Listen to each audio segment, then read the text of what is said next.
Assalamualaikum warahmatullahi wabarakatuh. Hai, namaku Akansa Fauziah, biasa dipanggil Kansa. Di video kali ini, saya akan menyampaikan materi tentang badminton. Apa sih badminton itu? Badminton atau yang biasa kita sebut bulu tangkis adalah suatu olahraga raket yang dimainkan oleh dua orang atau dua pasangan yang saling berlawanan. Dari kalian, pasti dah ada yang pernah main bulu tangkis kan? Nah, bulu tangkis itu punya sejarah singkat guys. Jadi, bulu tangkis itu berasal dari India, ditemukan oleh tentara Britania pada abad ke-19. Namanya Pona. Kenapa namanya Pona? Karena ditemukan di kota Pona. Kemudian, petugas tentara Britania tersebut membawa permainan itu ke daerah asalnya. Nah, di sana nama permainan tersebut adalah badminton. Hingga sekarang nama itu masih menjadi sebutan permainan itu.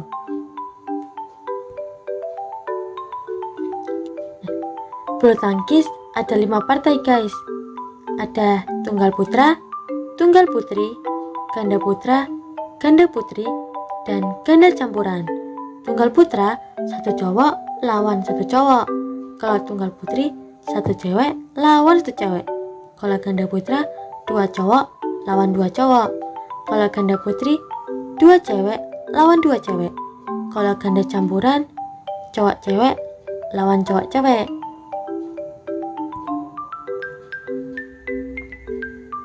Nah, ini dia lapangan bulu tangkisnya. Bentuknya pasti persegi panjang, nggak mungkin lingkaran, segitiga, segi enam, atau bentuk yang lainnya. Karena emang udah syarat dari sananya guys, harus persegi panjang. Nah, ukuran lapangan bulu tangkisnya 13,40 dikali 6,10 meter. Bahannya itu harus kayu atau bahan sintetis lunak. Nggak boleh besi, beton, atau bahan keras lainnya, karena bisa mencelakakan pemainnya. Kalau semua pemainnya celaka, siapa yang akan memenangkan pertandingan tersebut? Nah, ukuran garis lapangannya yaitu 40 mm. Warnanya itu harus cerah, biasanya putih atau kuning. Tinggi tiang netnya 1,55 meter. Warnanya harus putih. Kalau tinggi jaring netnya 1,52 meter. Warnanya harus gelap. Biasanya sih warnanya hitam. Nah, perlengkapan bulu tangkisnya yang pertama ada raket. Bahan raket itu bahannya ada kayu, aluminium, atau logam ringan.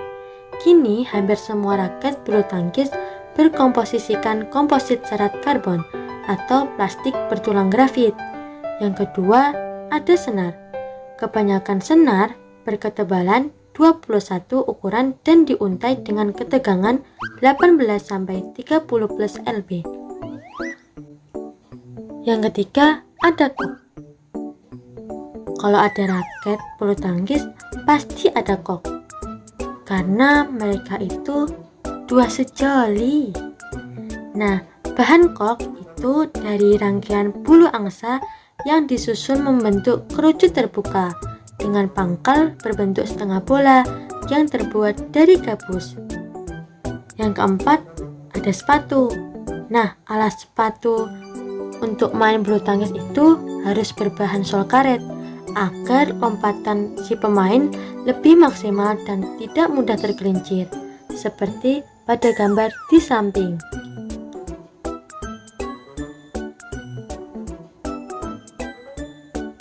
Bagaimana sih cara bermain bulu tangkis? Nah, simak baik-baik ya. Yang pertama, tiap pemain atau pasangan mengambil posisi berseberangan pada kedua sisi jaring di lapangan bulu tangkis. Yang kedua, permainan dimulai dengan servis oleh salah satu pemain. Setiap kali pemain atau pasangan tidak dapat mengembalikan kok, seperti karena menyangkut di jaring atau keluar lapangan, maka lawannya akan memperoleh poin. Yang keempat, permainan berakhir bila salah satu pemain atau pasangan telah meraih sejumlah poin tertentu. Nah, tujuan permainan bulu tangkis itu untuk memukul sebuah kok menggunakan raket, melewati jaring ke wilayah lawan sampai lawan tidak dapat mengembalikannya kembali. Area permain berbeda untuk partai tunggal dan ganda. Bila kok jatuh di luar area tersebut, maka kok dikatakan keluar.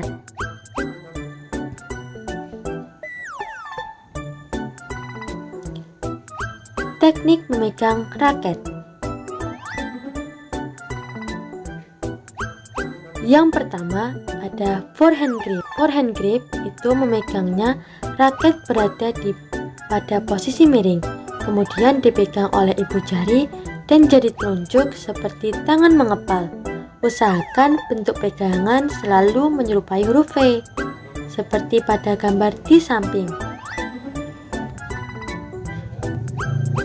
Yang kedua ada backhand grip. Backhand grip itu hampir sama dengan forehand grip guys. Namun posisi pegangan sedikit masuk ke dalam. Pegangan tangan pada raket yang lebar menggunakan kekuatan pergelangan tangan untuk melakukan pukulan ke kanan, ke kiri, depan, atau belakang. Cara memegangnya seperti pada gambar di samping.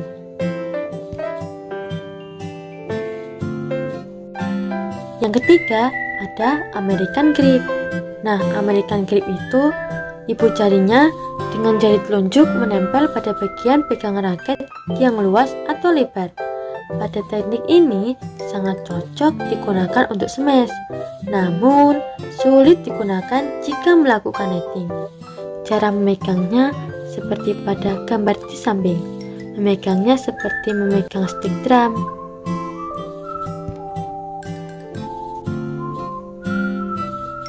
Yang keempat ada combination grip. Teknik ini adalah cara memegang raket dengan kombinasi beberapa teknik di atas. Penyesuaian pegangannya sesuai dengan arah datangnya shuttlecock. Jadi, skill sang pemain sangat menentukan teknik ini.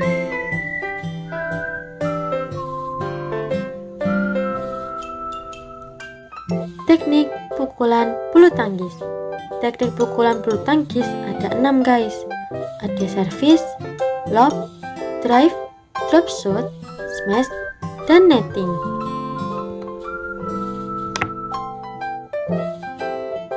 Pertama ada pukulan service. Pukulan service itu sebagai permulaan permainan.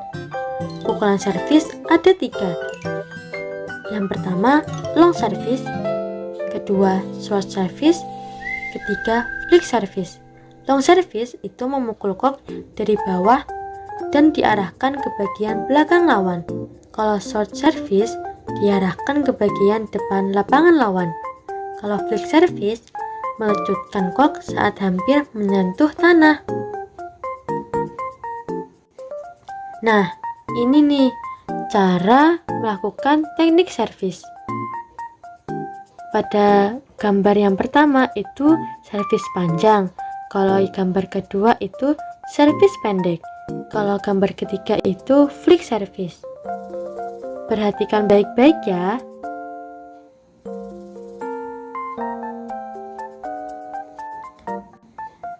Kemudian ada pukulan lob.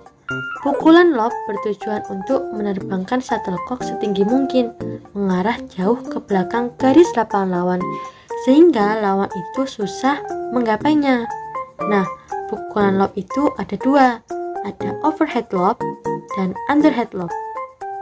Overhead lob dilakukan dari atas kepala dengan melambungkan ke arah belakang. Kalau underhead lob dilakukan dari bawah dengan cara memukul di bawah badan dan dilambungkan tinggi ke belakang.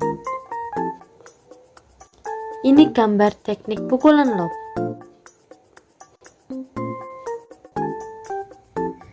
Kemudian ada pukulan drive.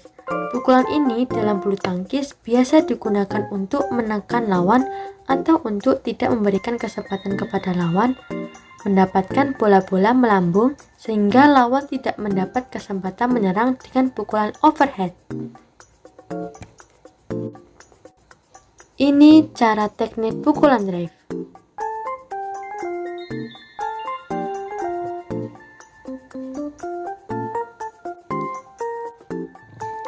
Kemudian ada pukulan drop shot. Nah, pukulan drop shot itu bertujuan untuk menempatkan bola secepatnya dan sedekat-dekatnya dengan net pada lapangan lawan. Drop shot dapat dilakukan dari bagian atas dan bagian bawah. Drop shot terdiri atas dua macam, yaitu drop shot penuh dan drop shot potong. Drop shot penuh arah yang menukik tajam dan digunakan pada permainan tunggal. Kalau drop shot potong, gerakan raket menyentuh bola tanpa menahan gerak tersebut. Ini gambar teknik pukulan drop shot.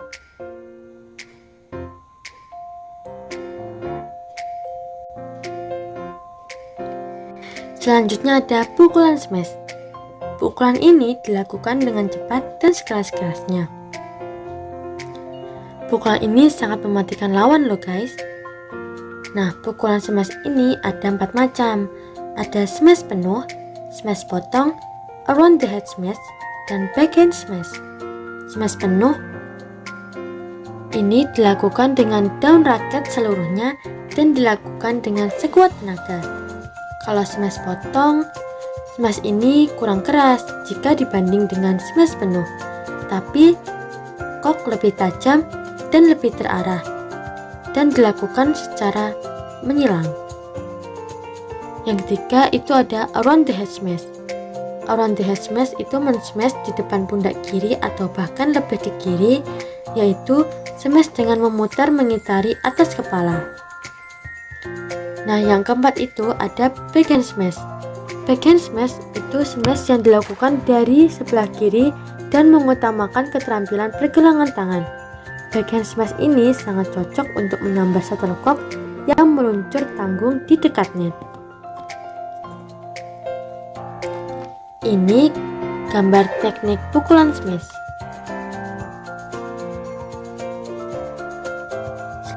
Yang terakhir ada pukulan netting. Pukulan ini sangat sulit dalam permainan bulu tangkis. Hal ini dikarenakan permainan net ini banyak memerlukan kecermatan dengan penuh perasaan atau feeling. Faktor tenaga tidak diperlukan sama sekali, akan tetapi perasaan tenang sangat menentukan keberhasilan pukulan net. Jadi kita harus tenang dan waspada untuk melakukan pukulan ini. Nah, pukulan netting ini mempunyai 3 prinsip. Yang pertama, shuttlecock harus diambil di atas atau setinggi mungkin. Yang kedua, lambungan shuttlecock harus serendah mungkin dengan net. Yang ketiga, jatuhnya bola harus serapat mungkin dengan net. Ini gambar teknik pukulan netting.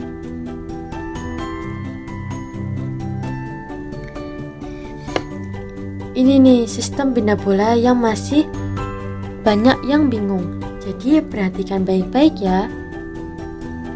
Saat akan memulai pertandingan pada kategori ganda, tiap tim memiliki kesempatan untuk memilih orang pertama. Hal ini bisa didapatkan di setiap set. Dalam set berikutnya, poin set sebelumnya akan menentukan orang pertama selanjutnya.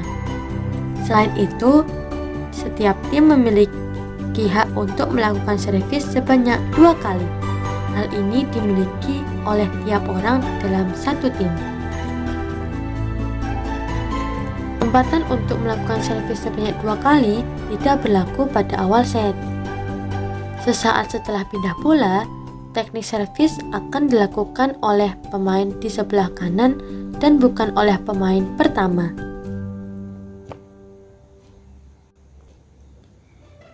Nah, ini aturan sistem rally point-nya. Yang pertama, setiap tim hanya mendapatkan 1 kali kesempatan untuk melakukan servis, atau dengan kata lain, tidak ada servis kedua. Seperti yang sudah dijelaskan tadi. Yang kedua, tim atau pemain akan terus melakukan servis hingga poin berikutnya diraih oleh lawan main. Sistem rally point yang terbaru adalah sistem rally 21 poin. Yang ketiga, pada tiap set, poin tertinggi yang bisa diraih adalah 21 poin. Hal ini tidak berlaku jika ada chaos atau perpanjangan waktu, karena permainan antara kedua tim atau pemain sangat ketat. Yang keempat, rally point berarti setiap pemain dapat mematikan lawan, maka pemain tersebut mendapatkan poin tambahan tanpa adanya perpindahan kok dengan game 2-1. Yang kelima, dalam sistem rally point ada perbedaan dalam ketentuan pemain yang servis antara tunggal dan ganda. Keenam, permainan ganda, pelaku servis adalah mengikuti poin yang didapatkan. Pemain yang mendapatkan angka 11 terlebih dahulu pada satu babak akan mendapatkan recovery atau waktu istirahat 30 detik. Yang ketujuh, jika terjadi kedudukan 1-1, akan dilaksanakan pertandingan babak ketiga atau rubber game dengan ketentuan angka 11 berpindah tempat. Sekian, terima kasih. Kurang lebihnya mohon maaf. Wabillahi taufiq wal hidayah. Wassalamualaikum warahmatullahi wabarakatuh. Thank you for watching. See you.